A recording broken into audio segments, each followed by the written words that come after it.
It's yet another shortage that has emerged with the pandemic. Daycare centers are suffering from a staffing shortage. Sometimes there aren't enough teachers, other times there aren't enough substitutes. The shortage extends to preschools and early child care centers.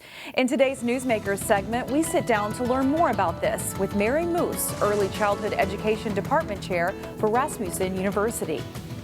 In early childhood education right now, in child care in particular, the staffing needs are great. It was there before coronavirus happened, but with the coronavirus pandemic, it has magnified. And so early childhood programs need early childhood educators in a drastic way for families to be able to go back to work. And you guys are stepping up to help. What are you doing? We are going to try. We are offering a associate's degree for as much as $15K.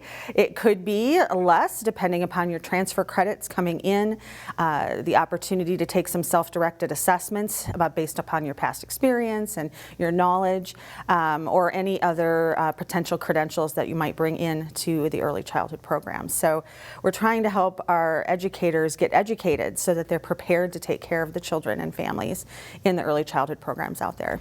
And something we talked about before, it's not just education, it's care. Yes, and that's been really obvious since the pandemic.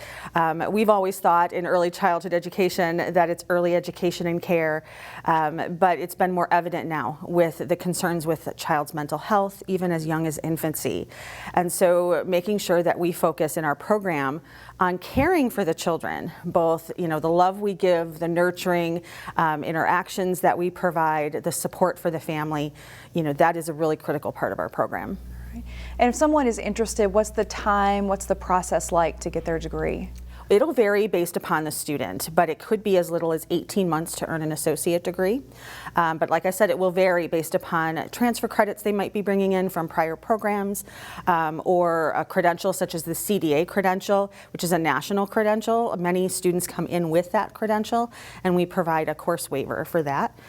So it really depends. We have a really unique program. It's a student-directed or self-directed assessment program, which students can take these courses more in the form of an assessment, and it's an authentic, assessment that really determines what they are bringing in. So what is their past experience, their past knowledge, and if they pass that assessment, they don't have to take the class. So it shortens their course completion time or program completion time, and it shortens or reduces their cost. All right, so that's good. Yeah. What are you guys hearing from the industry as far as the need, what they're doing to attract workers? Because this need was there even before the pandemic. It was, and it's been magnified due to the pandemic and families needing now to go back to work quickly in many cases. The industry is really looking at, making it a variety of pathways for people to get into the field, because we know there's going to be some folks out there with an education already, some folks that have some education but never completed it, and some that have no background in education but really see the passion in caring for children and families. And so we want to first capitalize on that passion and those people that are really interested in making a difference with children and families, and then helping them get that education is the next step, so that they are qualified to care for the children. They've got the educational background, the understanding of care and nurturing, and then can share that with the children and families. Right, it's very important. Mary Moose with Rasmussen University, thank you for being here today. Thank you for having me. The pandemic created opportunities for entrepreneurs too.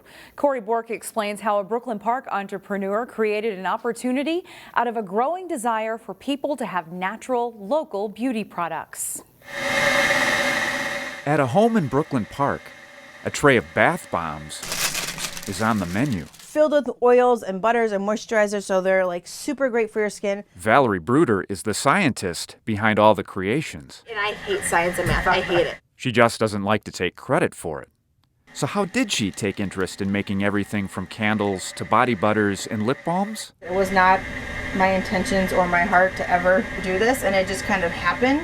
It started with the birth of her first child 8 years ago. I was an assistant in the corporate world for a long time. A mom's passion for clean living that grew out of the love for her kids. So many American products are not allowed into Europe because they're so dirty. There's just the toxins in the products are just not okay. Several years later, a family company was born, named after the street they live on. My husband was like, What about Aster? Like, it's a flower. Like, you can't get more natural than a flower. Aster & Company prides itself in all-natural, locally sourced products. It's really earthy, warm. It's a great beginner scent, like for people who aren't familiar with essential oils. And products that smell good, too. For so many companies that saw hardships caused by the pandemic, Bruder's company saw growth. A friend of ours, their business needed hand sanitizer.